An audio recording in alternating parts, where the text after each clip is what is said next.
mengucapkan. Berarti yang mengingat itu dengan yang berucap itu beda. Nah, maka dikatakan, digolongkan di sini mengingat pekerjaan hati, berkata pekerjaan suara atau bibir. Nah, itu yang dikatakan bertasbihnya bibir setelah kita tahu bagaimana berzikirnya hati. Nah, kalau kita sudah mampu melaksanakan tuntutan munajat tadi, zikrullah wa zikrul maut, akhirnya akan berdampak kepada mulazamatu zikri. Nah, mulazamatu zikri itu seseorang itu akan susah melupakan Allah kalau memang itu dia mengingat Allah. Tapi kalau jatuhnya kepada ibadah, maka zikir ini dinamakan zikir ibadah. Zikrullah ini adalah bersifat sa'adiyah. Sa'adiyahnya adalah ibadah. Contohnya apa? Zikir taharoh, zikir-zikir qalbi, nah, zikir munajat, ada zikir-zikir fisifat, dilakukan semua zikir-zikir amaliyah. Nah, itu digolongkan zikir-zikir yang mencapai tingkat amaliyah menuju ibadah. Tapi kalau zikir itu sudah menghimpun ke tingkat ibadah hakikat, maka di sini kita harus tahu tingkatan zikir. Ada ismuzatnya, ada zikir fisifat. Nah, ini dikerjakan oleh kodrat-kodrat Allah yang ada pada diri kita. Nah, ini namanya adalah sifat-sifat Allah yang mampu mengingatnya sendiri. Hanya sifatnya yang mampu mengingatnya sendiri. Nah, kita harus belajar mengenali sifat-sifat Allah yang pada diri kita.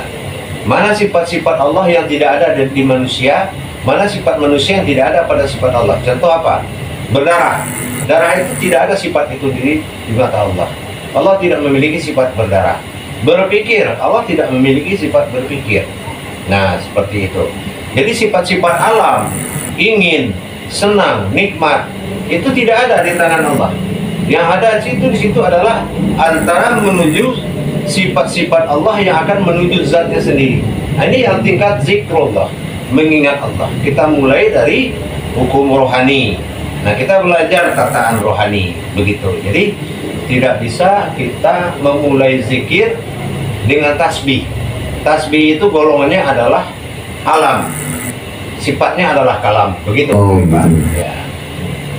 Tahu masih ada istilah berzikir dengan tasbih. Tasbih ini kan sebuah benda, ya. Sementara dalam ibadah itu tidak boleh ada perantara. Ya. Menurut penjelasannya benar. Itu bagaimana hukumnya? Jadi begini, benda yang dihalalkan oleh Allah yaitu yang tidak bersekutu dengan diri. Oh, gitu. Ya, contoh yang tidak dihalalkan contohnya apa? Kembang. Kembang itu tidak ada dalam diri kita. Tongkat itu tidak ada. Keris itu tidak ada dalam diri. Itu yang dia tidak dihalalkan. Nah, itu yang dikatakan la rahabaniyah fil Islam. Tidak ada perantara di dalam beribadah dalam Islam. Nah, tasbih itu tidak bersekutu. Kenapa? Yang memegang itu adalah tangan. Tangan ini dalam ejaan Arab di sini ada angka dalam huruf Arabnya yaitu 18. Di sini di kiri kita ada 81. Nah, sama-sama 9 jumlahnya. Nah, ini dikatakan 99 Asmaul Husna. Maka dia dihalalkan karena ada sifat itu di diri kita. Nah, jadi yang tidak dihalalkan yang tidak ada dalam diri kita. Nah, itu. Jadi itu yang dikatakan tasbih, dan itu pun punya ketentuan. Kenapa dia 99? Kenapa dibatasi 33 kali 3? Dan itu harus tahu mana hakikatnya. Begitu, Khalifah. Tadi ada Buya sampaikan mengenai memahami sifat-sifat Allah pada diri.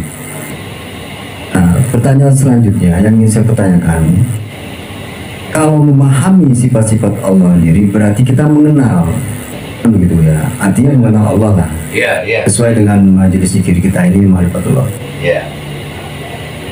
Dahulu mana antara mengenal ini dengan mengingat? Sementara mengingat dalam konteks akal tadi itu kan tidak mungkin bisa dilakukan oleh siapapun, karena bagaimana mengingat kalau kita tidak pernah melihat sesuatu yang harus kita ingat? terutama dalam hal ini Allah itu sendiri. Ya. Nah, lalu bagaimana antara mengingat dengan mengenal ini, Bu ya? Ya. Kaitannya. Secara akal, secara amaliyah memang kita kalau memiliki potensi akal yang bekalan jasad, itu memang harus mengenal dulu baru melihat. Tapi secara ibadah, mengenal Allah bukan berkenalan dengan Allah. Nah, mengenal Allah ini beda dengan kita mengenal sesuatu, benda. Jadi mengenal Allah setelah kita kenal Allah, tidak mampu mata melihat, tidak mampu lagi bibir berkata, disitulah akhirul kalam jatuh kepada zikir, hanya ingatan yang bisa. Nah, di sini diawali oleh mengingat Allah, barulah kita mengenal Allah. Kenapa bagaimana cara mengingat Allah? Disinilah yang dikatakan tauhid. Seseorang harus memiliki guru mursyid membimbing. Nanti guru mursyid ini akan membuka tabir kaji dari ada, dari wujud sampai dia maujud, memenuhi syarat untuk dikenal, halal, dihalalkan untuk dikenal.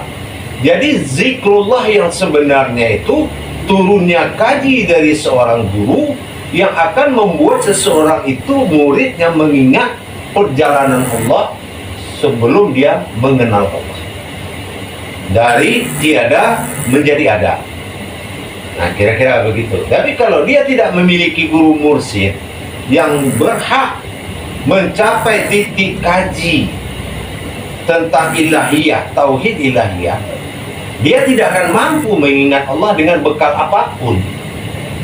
Amalan apapun tidak akan mampu menyampaikan ingatan seseorang kepada Allah. Di hadits qudsi Allah sudah katakan, tidak ada yang mampu mengingatku melainkan diriku sendiri.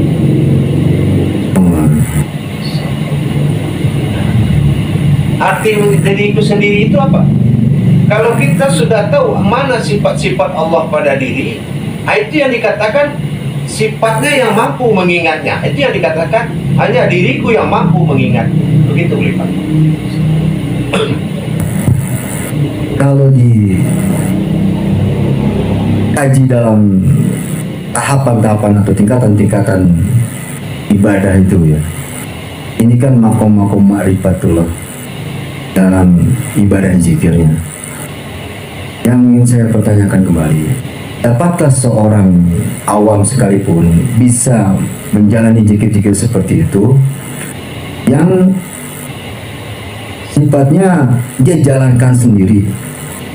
Dan kalau memang harus mencari seorang guru, apakah persyaratan-persyaratannya yang dalam konteks kemuliaan ini ada yang harus dijalani dan ada yang tidak boleh dijalani? Mohon petunjuknya, Bu ya.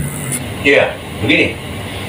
Seseorang harus menjalankan rukun adab hakikat dulu, yaitu mencapai hak, mendapatkan hak atau baiat atau halalnya sebuah ilmu di dirinya. Perantara tauhidnya adalah baiat dulu. Nanti dia akan dibaiat oleh guru mursyidnya, dihalalkan dan diberikan hak, dimunajatkan kepada Allah. Itu tahap pertama. Barulah ada hak bagi dia untuk mempelajari. Tidak bisa, karena apa? Murid itu dia akan mendapatkan sebuah ibadah atau tafakkur dalam pelajaran, tapi siapa yang bertanggung jawab kepada ma'rifat yang sedang berjalan? Untuk menjaga ma'rifat seorang murid, itulah mursyid. Jadi tidak semua ulama memiliki kemampuan menjaga ma'rifat seorang murid yang sedang melaksanakan tafakkur dari gangguan iblis, godaan setan dan makhluk-makhluk lain. Maka dia harus menyerahkan diri dulu kepada seorang mursyid. Nah, di sini dia dapat untuk mendapatkan halal, hak. Nah, itu wajib dilaksanakan.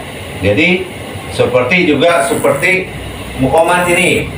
Nah, secara tasawuf kita tahu ini adalah makom diri atau muqamat, makom amalan. Nah, kenapa? Karena ini adalah salah satu adab tasawuf yang harus dilaksanakan seseorang untuk masuk kepada alam makom. Jadi kajian itu namanya makom. Jadi kalau kita berbicara soal ilmu tauhid, ilmu tasawuf, itu diwajibkan satu jalan. Orang yang mendapatkan tasawuf harus bertauhid. Tasawuf itu cara menjalankan. Nah, tauhid kemana dijalankan. Nah begitu. Jadi tidak bisa dilaksanakan sendiri-sendiri. Oh, jadi begitu ya. Ya, dan harus dipantau oleh guru mursyid. Dia harus terjadi dulu hubungan batin antara mursyid dengan salik atau murid. Tingkatannya salik. Begitu.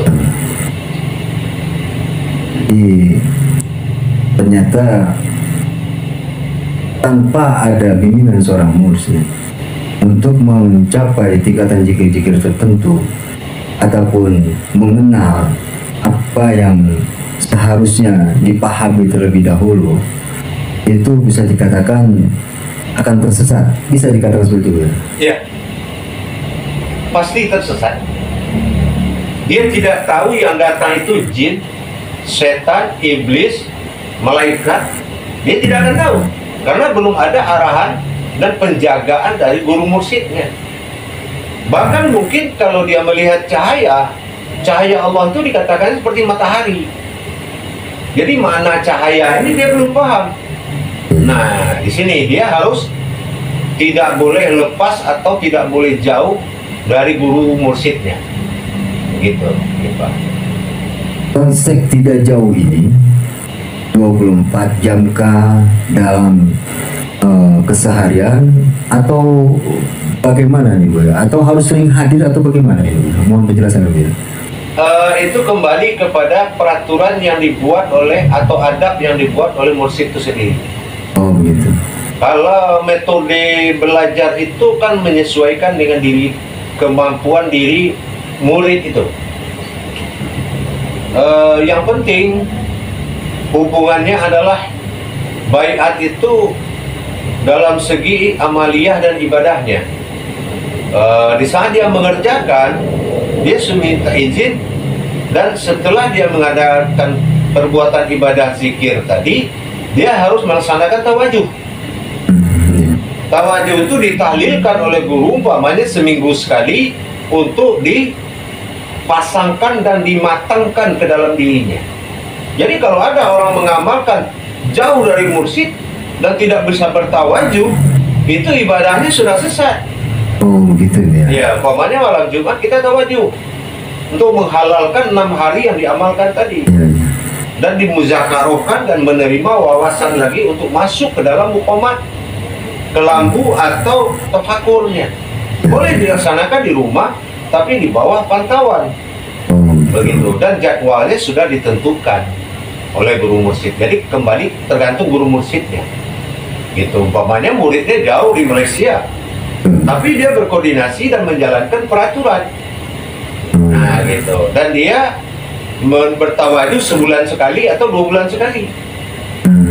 Nah, begitu. Kalau tingkatan ibadah zikir ini ya, ada lagi nih Bu. Adakah golongan-golongan yang tertentu dalam ibadah zikir ini, atau lebih pasnya susunan dari zikir itu sendiri untuk mencapai apa yang diharapkan seorang mursyid itu? Misalkan dari tahapan awal harus begini, zikir ini. Apakah memang seperti itu susunannya, atau memang hanya zikir-zikir biasa saja gitu ya? Ya, sebetulnya begini. Ini kan ilmu tauhid. Zikir itu kan sifatnya akan mencapai tingkat kewahidan Allah pada dirinya, tingkat menyatu. Jadi kita harus memperkenalkan juga mana sifat yang berzikir itu pada diri kita. Jangan hanya kita berpikir apa yang dizikirkan, tapi kita tidak berpikir siapa yang berzikir. Mana sifat-sifat Allah pada diri. Nah, kalau yang dikatakan sifat Allah pada diri yang tidak berurat dan tidak berdarah, nah itu sifat-sifat Allah pada diri, tidak berurat, tidak berdarah, itu sifat Allah. Apa itu? Seperti jasad pegangan nurani. Nah, rohani ini, rohani pegangan Muhammad, perwalian. Jasad pegangan Adam. Sementara nyawa adalah pegangan batin, pegangan Allah. Jadi kalau nurani, rohani dan diri rabbani atau diri batin, itu diri sifat. Nah, itu yang mampu mengingat Allah. Nah, di dalam zikir tadi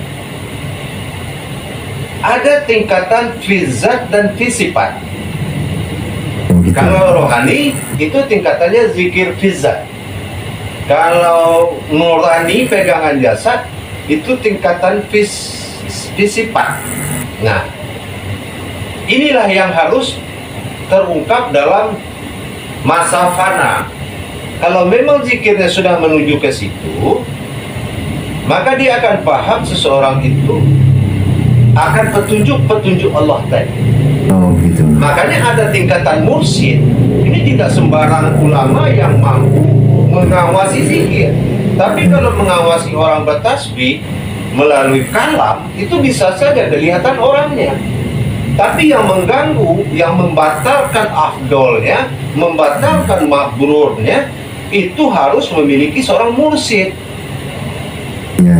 Nah, jadi tidak bisa dilaksanakan dengan metode ibadah amaliyah. Memang harus budak ibadah. Zikir ini dinamakan ibadah, ini dinamakan zikir wukuf. Nah, zikir wukuf itu zikir yang tidak mempergunakan tubuh, tapi semata-mata hanya rohani. Nah, inilah menuju fana. Kalau sudah zikir menuju fana, hilang rasa melihat, hilang rasa mendengar, hilang rasa diri, dan hilang rasa semuanya, melainkan hanya hadir Allah semata. Nah, disinilah akan tersambung batinnya dengan batin Allah. Nah, inilah zikrullah tadi. Nah, sudah zikirnya berarti tenggelam ruh kepada nur, hilang jasad, hilang. Tenggelam nur kepada zat, hilang segala sifat. Tenggelam zat kepada batin, disinilah yang dikatakan suatu munajat ilahi anta maksudi tadi. Jadi kalau dia belum bisa belajar ilahi anta maksudi, dia tidak akan bisa mengalami proses getaran atau lahut zikir. Gitu. Ya. Selanjutnya ada di dalam Al-Quran itu disebutkan Allah Ta'ala bil Quran Al-Karim. Bismillahirrahmanirrahim. Wa iqimis sholata li zikri. Dirikanlah sholat dan berzikirlah. Kaitan sholat dengan zikir ini, Bu ya. Ini bagaimana? Apa zikir ini setelah kita melakukan sholat kita zikir bisa, atau setelah sholat langsung kita berzikir, atau bagaimana nih Bu ya? Mohon petunjuk gitu. Iya. Jadi begini. Surat Taha jelas sangat ya. Jelas sangat bahwa saat iqimis sholatana li zikri. Dirikanlah sholat untuk mengingat. Sebetulnya sholat itu juga zikir. Oh, gitu. Tapi zikir tidak sholat. Nah gitu. Kalau orang sudah mengingat Allah, kenapa zikir sholat itu zikir? Karena fardu ain. Fardu itu wajib, ain itu atau mata atau melihat, menyaksikan. Nah setelah dia menyaksikan, dia pasti ingat. Nah inilah yang harus diingatnya setelah sholat. Oh begitu. Bagaimana perjalanan hakikat sholat tadi? Nah itulah yang dia zikirkan.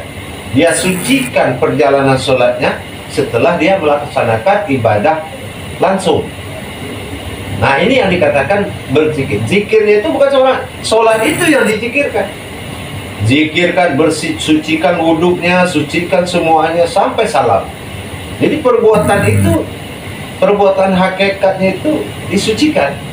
Nah, ini yang dimaksud Allah, iqimis sholata li zikri. Nah, kalau dia tidak sucikan, maka itu dinamakan putus ibadah. Berarti sholat itu sudah berakhir dengan salam. Sisanya kehidupannya kafir. Tapi kalau selalu dia ingat Allah, selesai sholat, dia zikir, dan dia susah melupakan apa yang dia ingat tadi. Ini fardu ain. Maka selama-lamanya sampai datang waktu sholat lagi, dia tetap ingat Allah. Oh gitu. Jadi itulah kenapa di Al-Quran sendiri disebutkan kini sholat al-zikri ya. Karena setelah sholat itu kita mengingat hakikat dari perbuatan sholat itu sendiri, kan? Iya. Nah, ada perbedaan dengan zikir-zikir khusus yang awal tadi Buya sampaikan antara zikir setelah sholat ini dengan zikir khusus itu, Buya. Pada istilahnya kan sama-sama mengingat, ya. Tapi kalau di zikir setelah sholat ini kan mengingat semua hakikat perbuatan sholat. Tapi kalau di zikir khusus seperti tadi awal Buya sampaikan itu untuk mencapai kodat-kodat, kalau tidak salah tadi saya dengar, ya, seperti itu, ya. Nah, kesamaan antara zikir dengan zikir yang khusus ini dengan zikir, saya katakan khusus lah, karena ini kan bukan yang setelah sholat ini, ya, pertama zikir-zikir tertentu. Ini kesamaannya dalam hal mengingatnya atau dalam konteks apa ini, ya? Kalau dikatakan ini sama-sama mengingat, atau ini beda, Bu, ya, atau bagaimana, ya? Mau penjelasannya? Iya. Kalau zikir yang dilakukan setelah sholat itu akan membuat seseorang itu mulazamatu zikri, dia akan terus ingat. Itu akibat dari zikir itu, dia akan selalu ingat. Karena apa? Gerakan itu sangat ajaib dan sangat keramat. Ilmu sholat itu sangat keramat dan susah dilupakan. Tapi kalau sholat dia tinggalkan, dia pergi dengan akalnya, dia tinggalkan, berarti dia belum belajar ilmu sholat. Fardu ainnya belum berlaku. Tidak ada yang dia saksikan. Bagaimana dia ingat? Oh, begitu. Nah, gitu. Kalau ibadah-ibadah lain itu ibadah sifat. Nah, ibadah sifatnya adalah ma'rifatul ruh, bukan ma'rifatullah. Ma'rifatul ruh untuk mendekatkan diri dia kepada Allah. Tapi kalau zikir sahadah, zikir selesai sholat, ya kan ada tingkatan-tingkatannya itu. Nah, di sini akan susah dia melupakan. Gitu. Tapi setelah dia mengerti ilmu sholat. Tapi kalau zikir ibadah, karena proses membersihkan hati dengan masa takhali dalam istilah tasawuf, tarekat, mensucikan hati dan mengisi hati dan memperjalankan hati itu dengan zikir. Itu ibadah. Nah, sa'adiyah. Tapi kalau syahadah itu perbuatan sifat Allah yang kepada Allah itu sendiri yang susah kita lupakan. Itu dinamakan sholat. Shin la to. Shin nas manusia, la itu alam, to itu ibadah. Jadi manusia itu memang sudah jadi alam ibadahnya Allah. Jadi azan itu bukan telinga lagi yang mendengar, tapi sudah panggilan dari dalam. Nah, seperti itu.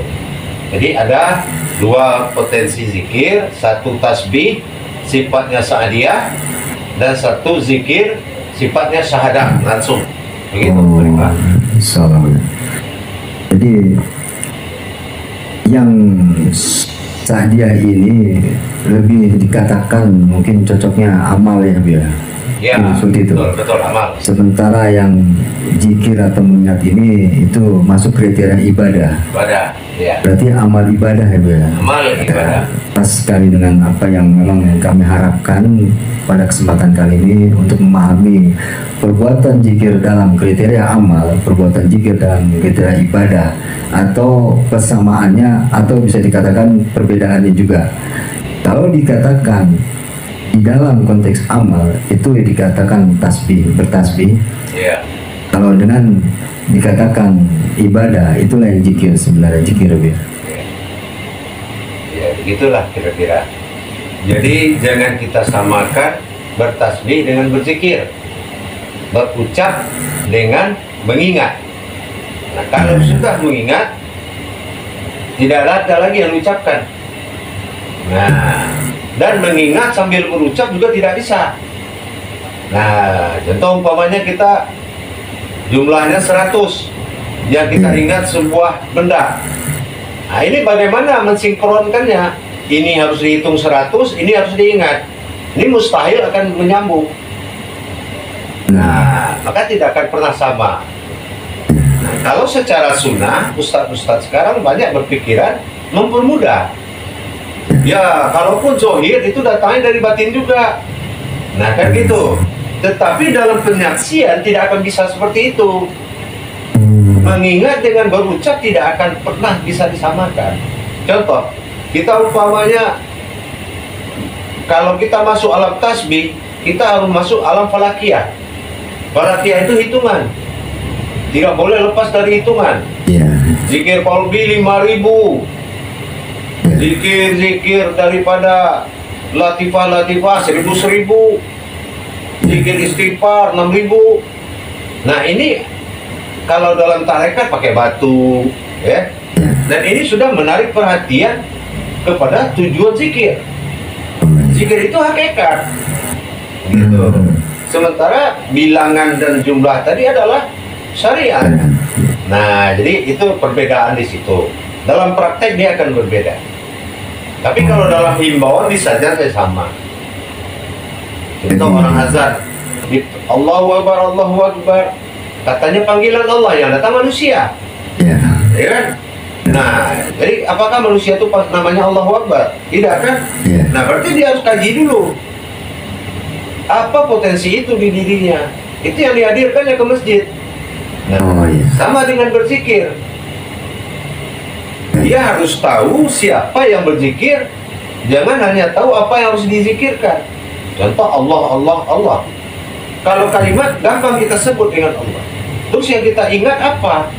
Ya. Boleh Allah ini diperumpamakan. Nah, itu yang zikir.